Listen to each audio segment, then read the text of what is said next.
La commission électorale indépendante a proclamé les résultats dans 82 circonscriptions. Les candidats indépendants obtiennent 32 communes contre 23 pour le RDR, 23 pour le PDCI et 3 pour l'UDPCI. 140 jeunes formés au métier de l'élevage grâce à un financement du PNUD. Ils ont construit des fermes avicoles. Coût du projet, 150 millions de francs CFA. On ira dans la sous-préfecture de Iré pour en parler. Et puis l'ambassade de France en Libye visée par un attentat à la voiture piégée, le premier depuis la chute du régime Kadhafi. Deux gardes français ont été blessés. Le ministre français des Affaires étrangères, Laurent Fabius, est attendu à Tripoli. Mesdames et messieurs, bonjour et bienvenue dans votre journal. La commission électorale indépendante a commencé hier à proclamer les résultats des élections couplées municipales régionales.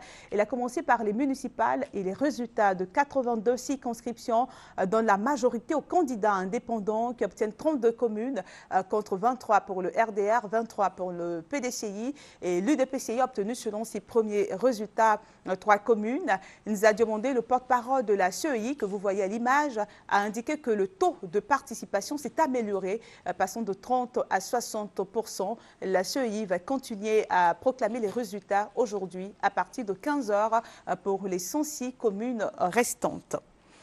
L'Assemblée nationale de Côte d'Ivoire s'est intéressée à l'impact de la parole dans notre société. Au nombre des participants à une table ronde organisée par l'Assemblée nationale, des analystes politiques, des universitaires et des journalistes. Le reportage de Gabriel Zani. Adji Auguste, de la liste Progrès pour tous, parti PDC-RDA, avec 1210 voix, soit 44%. Voilà, c'était le porte-parole de la CEI qui donnait quelques résultats. Je vous le disais, l'Assemblée nationale a organisé une table ronde sur l'impact de la parole dans la société. On va suivre ce reportage de Gabriel Zani. Comme on disait nos parents avant, il faut essayer de savoir parler. Il faut tourner ta langue 2 fois, 10 fois avant de faire sortir une parole. Tu peux dire quelque chose que tu n'aurais pas dû dire à cette personne-là qui peut vraiment engendrer des palabres. Tout le monde est unanime sur le fait que parler sans tenir compte des conséquences de ces paroles ou ne pas peser les mots qu'on utilise est dangereux. Bien souvent, les propos incendiaires des hommes politiques ont entraîné des violences, des guerres dans nos sociétés africaines déjà fragilisées par les clivages ethniques, selon des spécialistes du droit et des professeurs d'université. Ils se sont réunis ce lundi à la faveur d'un colloque pour débattre de la question de l'usage public de la parole par les hommes politiques. On sait très bien que les grandes tragédies qui ont marqué l'Afrique depuis les indépendances ont été souvent caractérisées par des prises de parole qui ont en quelque sorte eu la fonction des bûchettes d'allumettes sur évidemment un bidon d'essence. Il y a des paroles qui ont incendié l'Afrique. Le mensonge, le dénigrement, les préjugés, toutes ces formes de violence verbale ont entaché le langage des leaders depuis nos Africains au détriment des projets de développement. Des élus politiques et administratifs aux guides religieux, l'exercice de la parole publique doit être mesuré et responsable pour éviter les conflits armés et civils, selon la première vice-présidente de l'Assemblée nationale, Fatika Sarasako, à l'ouverture des travaux du colloque parlementaire. Cet échange d'idées a été organisé par le Club international de conférences de l'Assemblée nationale. On va s'intéresser à l'environnement. Un atelier réunit des experts environnementaux des pays de la sous-région en ce moment à Abidjan. Et il est question de mettre en place une plateforme nationale de réduction des risques et de gestion des catastrophes naturelles. Le reportage de Joseph Brou et de Justine Djiké. En Côte d'Ivoire, les catastrophes naturelles les plus connues sont les inondations, les feux de brousse, la sécheresse et les tempêtes. Pour prévenir ces phénomènes dangereux, une étude sur l'analyse des vulnérabilités aux catastrophes et les capacités de réponse a été menée. Elle permettra de réduire au strict minimum les risques de catastrophes et de cerner l'état de vulnérabilité de la Côte d'Ivoire. La Côte d'Ivoire est prise en étau entre l'océan Atlantique et le Sahel. Et donc, en matière climatique, la Côte d'Ivoire n'est pas épargnée. Cette étude va mettre à notre disposition un document pour que dans la plateforme nationale pour la réduction des risques de catastrophes et de gestion des catastrophes, eh bien, nous puissions rechercher des solutions à tout ce qui a été identifié pour que la Côte d'Ivoire puisse être un pays qui puisse résister aux aléas qui vont venir. Selon le professeur Ochou Delphin, prévenir les risques est moins coûteux que la prise en charge des catastrophes. Et cette prévention permet une gestion rationnelle de l'environnement. La Côte d'Ivoire n'est donc pas exposée aux catastrophes hydrogéologiques telles que les grands tremblements de terre, car le territoire ivoirien est sur une zone plus stable. Par ailleurs, le faible tremblement de terre enregistré l'année dernière à Grand Laou n'était qu'un tremblement de terre ordinaire ne causant pas de dégâts matériels et humains. Le chef du gouvernement a procédé ce matin à la pose de la première pierre du château d'eau d'Anyama et on en parle avec Alexis Ouedraogo. Un réservoir d'eau vide, le quotidien du Jeunia, installé en Dautré dans la commune d'Anyama. Depuis bientôt 3 ans, chaque jour, il est obligé de puiser de l'eau à plusieurs kilomètres de chez lui. On va puiser l'eau derrière Goudron, souvent même c'est à Bobo. Il y a des motos, on met les bidons, on fait une barrique à 1500. Non loin de lui, Monique, mère de 3 enfants en bas âge, elle aussi souffre de ce manque d'eau dans le secteur. C'est trop compliqué, en tout cas c'est pas facile chez nous. On veut puiser l'eau, en tout cas on souffre. Le calvaire devrait cependant très bientôt prendre fin. Ce mardi, le chef du gouvernement a procédé à la pose de la première pierre d'un château d'eau qui devrait desservir les zones d'Abobo, Ayama et Ndotré. Ce château d'eau de Ndotré est un projet du programme d'urgence qui a été approuvé par le Conseil du gouvernement, vous-même, et par le Conseil des ministres, dans lequel il est prévu un investissement de 48 milliards pour traiter des questions liées à la production, au transport et à la distribution de l'eau sur Abidjan. De ces 48 milliards sont prévus la construction de 2 châteaux d'eau extrêmement importants de 5000 mètres cubes. De 5000 mètres cubes chacun, l'un pour Abobo, l'autre pour Yopougon, dans un second temps. Et des dispositions pratiques sont arrêtées pour que le projet sorte de terre au plus vite, a expliqué le Premier ministre. Il est inacceptable de constater que la Côte d'Ivoire dispose de ressources suffisantes en eau potable, mais d'infrastructures insuffisantes pour amener l'eau au robinet des populations. Conscient de cette situation, le gouvernement ivoirien a entrepris, dès sa formation en juin 2011, un vaste programme pour résorber ces déficits. Les villes de l'intérieur du pays ne sont pas oubliées. Elles devront elles aussi connaître très bientôt ce vent nouveau de renforcement des investissements dans les secteurs clés de l'eau, de l'énergie et des routes. Et le chef du gouvernement que vous venez de voir dans ce reportage était à l'étranger. Il est rentré hier de son séjour américain. Il a participé à une rencontre avec des institutions économiques et financières internationales, notamment le Fonds monétaire international et la Banque mondiale. Et Daniel Kablan-Duncan souhaite que le FMI examine l'éventualité d'augmenter ses appuis pour permettre de réaliser des importants projets intégrateurs tels que l'énergie, les infrastructures routières et les chemins de fer. Et je vous propose d'écouter le chef du gouvernement qui a fait le point de sa mission à son arrivée à l'aéroport international Félix Houphouët-Boigny. En résumé, il s'agit au niveau de ces réunions de parler donc de l'économie mondiale, comment cette économie peut rebondir, et ensuite de parler de la lutte contre la pauvreté. Fondamentalement, ce sont des grands thèmes qui ont donc été évoqués à ce niveau. Et je dois dire qu'il y a 3 éléments importants que je peux retenir. D'abord, la rencontre avec le groupe Ecobank, avec Thierry Tano, qui vont faire des actions importantes sur la Côte d'Ivoire, notamment la construction d'un immeuble au niveau donc de la place de la République, de R+8. Et disons que la participation au financement des investissements en Côte d'Ivoire. Nous avons rencontré aussi le président de Afreximbank, qui nous a indiqué qu'ils ont dégagé une ligne de 500 millions de dollars, c'est-à-dire 250 milliards de francs CFA, pour aider les entreprises ivoiriennes donc, à repartir, notamment celles qui sont orientées vers l'exportation. Nous avons rencontré un groupe d'investisseurs, notamment des investisseurs, disons que des gens qui travaillent à la banque, des Ivoiriens qui travaillent avec la Banque mondiale, qui travaillent dans des banques américaines, en liaison avec des partenaires d'Arabie Saoudite, qui vont créer bientôt un établissement ici et pour investir 75 milliards de francs CFA dans le domaine du logement ici. Il ressort de manière globale un intérêt très fort pour la Côte d'Ivoire à différents niveaux et qui fait que la Côte d'Ivoire est chaque fois sollicitée, soit pour intervenir. Nous sommes par exemple maintenant responsables du groupe dit donc 2 Afrique. Et à ce titre, nous avons travaillé avec 23 pays africains pour l'animation de ce groupe. Ça devient un élément très fort donc, de la politique au niveau du Fonds monétaire et de la Banque mondiale. Donc un intérêt très fort pour la Côte d'Ivoire, des financements qui vont venir sur le pays. Et je pense que ce qu'on peut vraiment souligner, c'est l'aura qu'a le président de la République, son Excellence Alassane Ouattara, dans tous ces milieux qu'il a déjà fréquentés et qui fait que beaucoup de portes s'ouvrent. Voilà, c'était le chef du gouvernement qui faisait le point de sa mission aux États-Unis. On va s'intéresser à la santé. Le 2e colloque scientifique national sur le paludisme réunit des experts à Abidjan. Il sera question de renforcer la connaissance et les réflexions des décideurs nationaux en Côte d'Ivoire sur la base d'un partage d'expériences.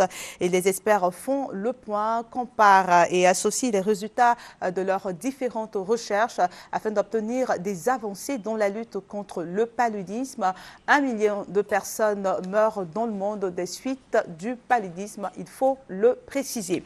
Et pour être en bonne santé, il faut pratiquer régulièrement le sport. Des personnes du 3e âge ont décidé de mettre cela en pratique. Elles se retrouvent chaque fin de semaine dans le jardin botanique de Bingerville pour une marche collective, marche qu'on va suivre avec Lassina Ouattara. Dans la fraîche rosée matinale, de la verdure et de l'air pur. C'est dans le jardin botanique de Bingerville, près d'Abidjan, que chaque fin de semaine, des marcheurs se donnent rendez-vous pour maintenir la forme.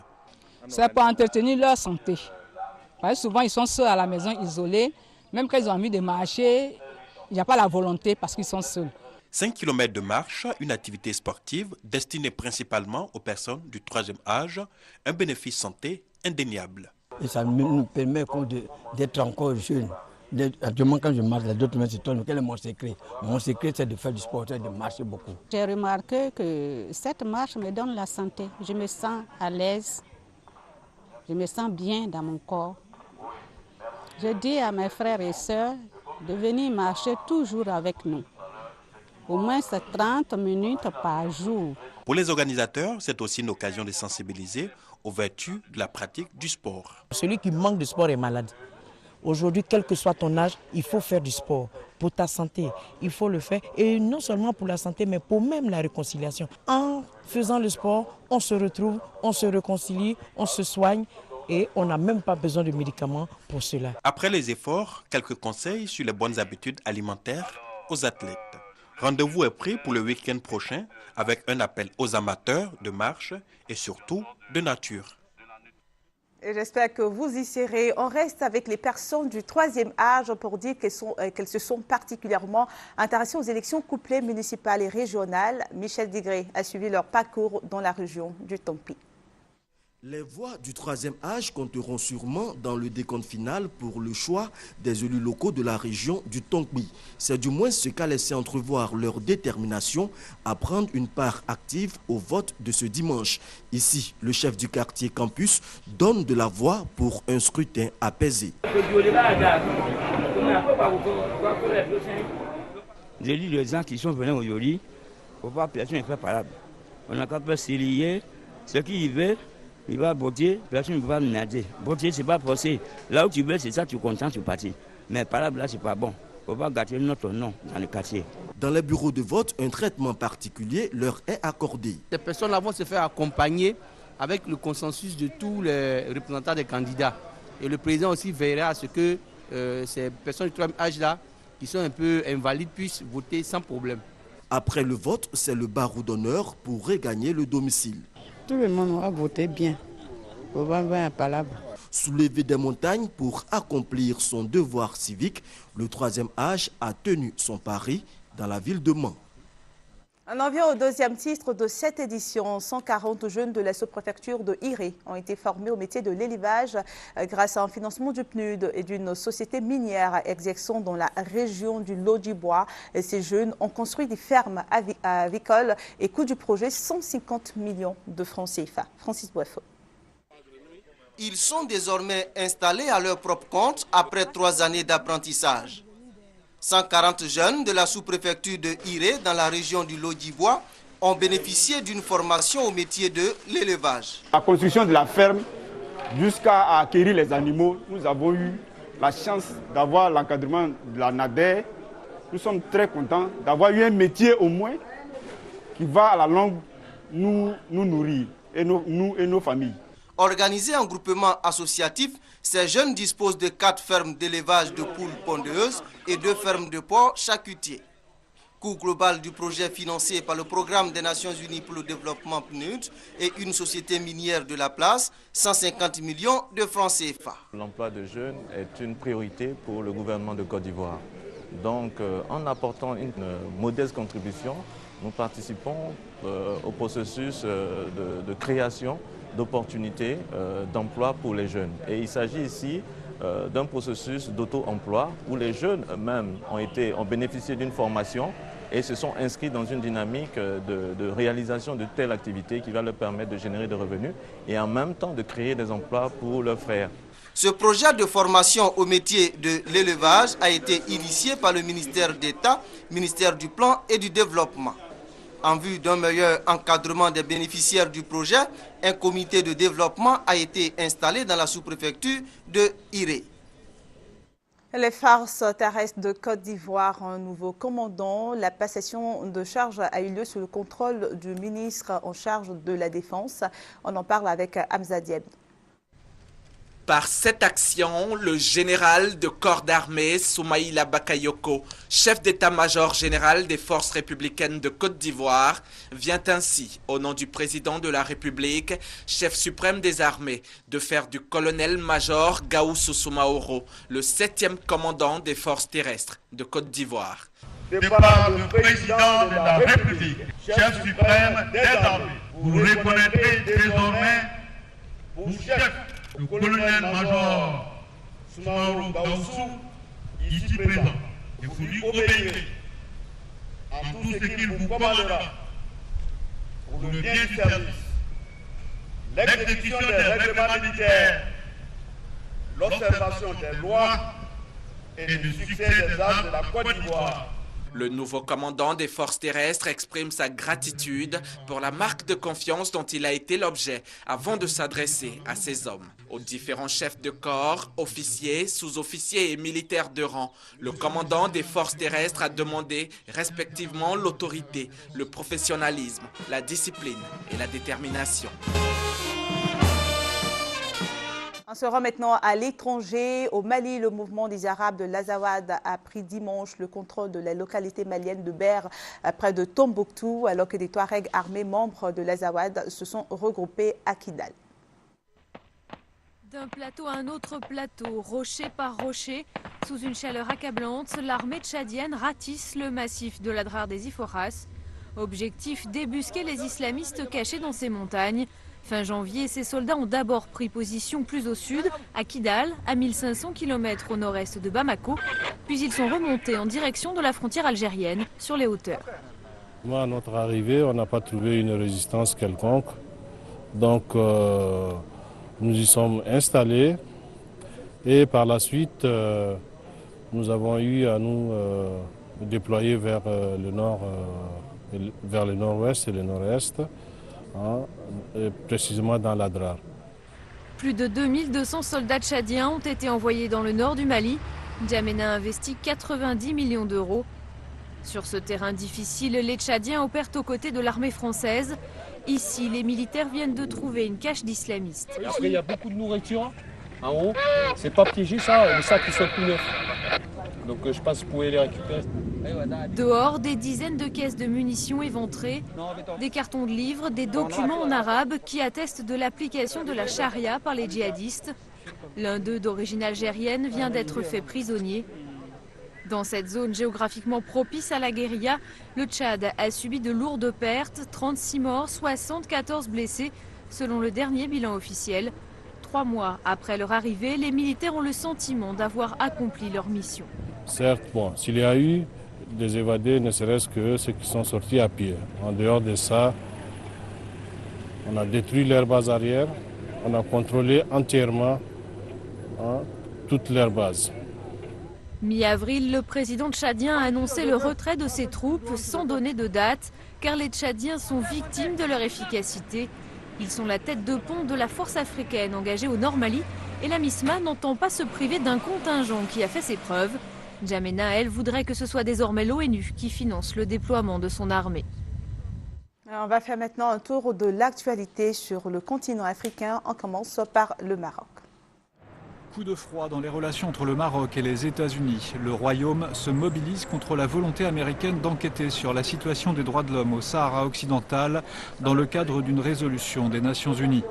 Une manifestation de soutien à la position officielle marocaine s'est déroulée dimanche à Rabat et le Maroc a annulé des manœuvres militaires conjointes avec les États-Unis. Revers pour le gouvernement égyptien qui a perdu en appel devant la Cour suprême administrative au Caire. La Cour maintient la décision de suspendre les élections législatives qui devaient se tenir ce mois-ci. Le gouvernement de Mohamed Morsi comptait sur ces élections pour que l'Égypte retrouve la stabilité alors qu'il est en négociation avec le FMI pour l'obtention d'un prêt crucial pour le pays. 3 partis politiques mauritaniens, le MPR, le Renouveau démocratique et l'ADIL, jusqu'à présent dans la majorité présidentielle, ont décidé de rejoindre l'opposition démocratique en créant l'Alliance patriotique. Cette alliance propose la mise en place d'un gouvernement d'union nationale devant organiser de futures élections législatives. Elle se démarque d'une autre partie de l'opposition qui réclame la démission du président Mohamed Ould Abdelaziz et exclut de participer aux prochaines élections. Au Burundi, une loi vient d'être adoptée par les 2 chambres du Parlement et cette loi oblige les journalistes burundais à révéler leurs sources et les frappe d'amende forte en cas de non-respect du test. Les journalistes s'insurgent contre cette nouvelle loi. De nombreux quotidiens parus ce lundi à Bujumbura consacrent leur colonne à la nouvelle loi sur la presse. Pour eux, c'est le premier désamour entre le pouvoir législatif et la presse burundaise qui s'estime bâillonnée. Un sentiment largement répandu dans cette radio privée de la capitale. Mais pour les journalistes, pas question de baisser les bras. On va continuer à travailler comme d'habitude parce que l'histoire du journalisme n'est pas venue du Burundi. Et nous allons continuer à exercer librement en tenant compte des règles et de déontologie professionnelle du métier. Avec 32 voix pour et seulement 2 contre, le Sénat a adopté vendredi la loi sur la presse. Parmi les principales dispositions du texte, l'obligation faite aux journalistes de dévoiler leurs sources dans toutes les affaires se rapportant notamment à la sécurité de l'État et à l'ordre public. Comme plusieurs organisations internationales, le syndicat des journalistes burundais qualifie cette loi de liberticide. Et il y voit une volonté du pouvoir en place de punir les médias locaux. C'est comme, je dirais, une certaine revanche à l'endroit des médias qui, en certains moments, ont donné la parole à l'opposition, qui était même à l'extérieur, qui avait fui en exil. Et donc, un sénateur l'a bien clarifié que c'est effectivement pour mater les journalistes, pour mater les médias. L'Assemblée nationale avait été la première à se prononcer favorablement sur cette loi. Mais le texte voté par les députés a subi lors de son adoption au Sénat quelques légères modifications. Les 2 chambres du Parlement vont créer une commission paritaire mixte pour se mettre d'accord sur la version définitive du texte qui sera envoyée à la présidence de la République pour promulgation. Je vous le disais dans les titres, un attentat à la voiture piégée a visé ce matin l'ambassade de France à Tripoli, blessant 2 gardes français et provoquant d'importants dégâts. Le ministre français des Affaires étrangères, Laurent Fabius, est en route pour la capitale libyenne. La France attend de la Libye que toute la lumière soit faite sur cet attentat contre son ambassade, a déclaré le président français François Hollande. L'école et le lycée français de Tripoli ont été fermés ce mardi suite à cet attentat. Et puis jour J pour pour la loi sur le mariage gay en France. Les députés doivent voter aujourd'hui le projet de loi sur le mariage pour tous après des débats où le vote solennel à l'Assemblée nationale va faire de la France le 9e pays européen et le 14e dans le monde à autoriser le mariage homosexuel. Rendons-nous en Syrie où le Hezbollah prête main forte aux forces de Bachar al-Assad. Avec un armement de fortune, voire artisanal, l'opposition syrienne fait parfois mouche, comme ici à Damas, mais a beaucoup de mal à progresser ou à résister aux opérations de reconquête des forces de Bachar el-Assad. Ces dernières ont repris dimanche le contrôle total du village de Jdeïdet el-Fadl, où l'Observatoire syrien des droits de l'homme a pu identifier les corps de 80 personnes, dont de nombreux combattants rebelles tués dans des bombardements, des combats ou des exécutions sommaires. Malgré quelques tirs de missiles rudimentaires, la rébellion a également des difficultés à enrayer la progression des forces loyalistes en direction de Qousseir, une place forte entre Homs et la frontière libanaise qu'elle contrôle depuis plus d'1 an. Depuis plus de 2 ans et demi, nous et nos enfants sommes tués et le monde entier contemple la manière dont nous sommes tués. Tous les jours, ils inventent des excuses. Une fois, il leur faut un conseil national, une autre fois, une coalition, ou encore des ministres. Dernier prétexte, le front Al-Nosra, les djihadistes du front d'aide, alors que nous ne recevons aucune aide de personne sur cette terre. Tout comme l'Observatoire syrien des droits de l'homme, l'armée syrienne libre dénonce la participation du Hezbollah libanais à cette bataille pour le contrôle d'une route reliant Damas au littoral. Durement frappée, elle réclame le retrait immédiat du Parti de Dieu, armé et financé par Téhéran, un appel qui a peu de chances d'être entendu. En tournée en Syrie, un haut responsable du Parlement iranien a réaffirmé l'appui de son pays au régime. Pour lui, le meilleur scénario est que Bachar el-Assad reste président jusqu'à l'été 2014. Et dans le reste de l'actualité, l'inculpation du principal suspect des attentats de Boston. Il a repris conscience. Il commence à répondre par écrit aux questions des enquêteurs. Dzhokhar Tsarnaev, le suspect des attentats de Boston, est toujours hospitalisé. La police l'interroge sur d'éventuels complices et d'éventuelles bombes qui n'auraient pas explosé. L'enquête se concentre aussi sur le parcours de son frère aîné, abattu par la police.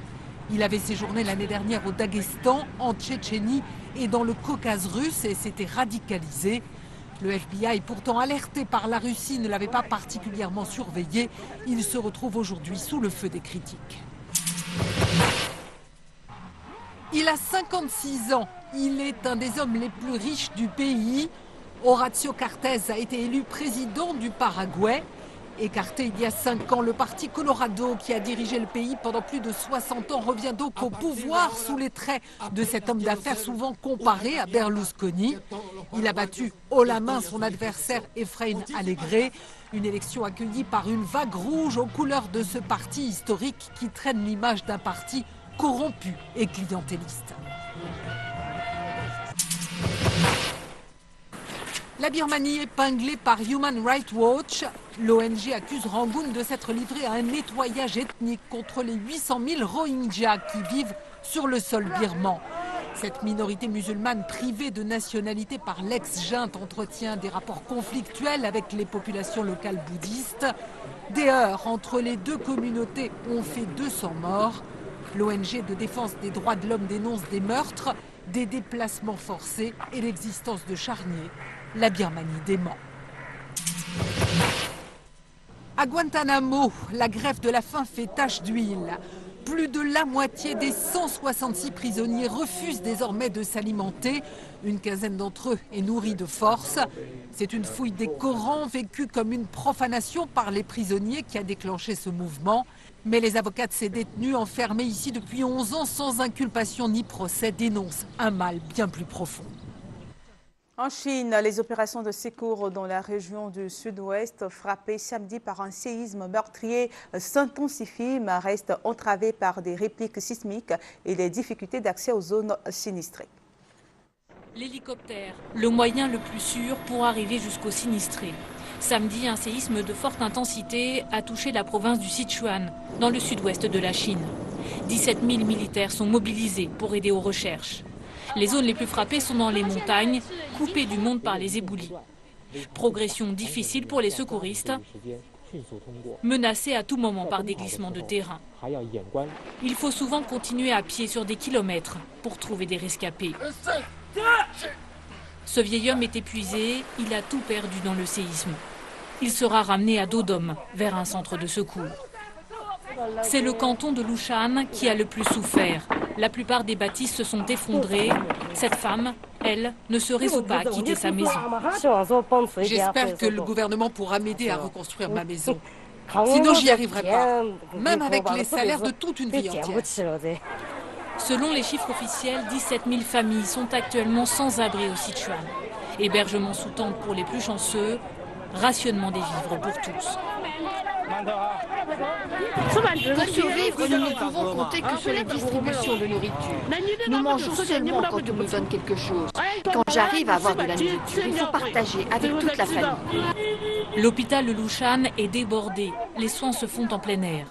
Le bilan général s'élève pour le moment à plus de 200 morts et disparus et 11 300 blessés. Ce séisme met à l'épreuve le nouveau gouvernement chinois. Le Premier ministre s'est rendu très vite auprès des sinistrés, insistant sur la forte mobilisation de l'État. Pékin veut montrer que les leçons ont été tirées du grand séisme de 2008, qui avait fait plus de 87 000 morts. Fin de ce JT, merci de l'avoir suivi. Ne baissez pas les bras et n'éteignez jamais en vous la flamme de l'espoir. À bientôt.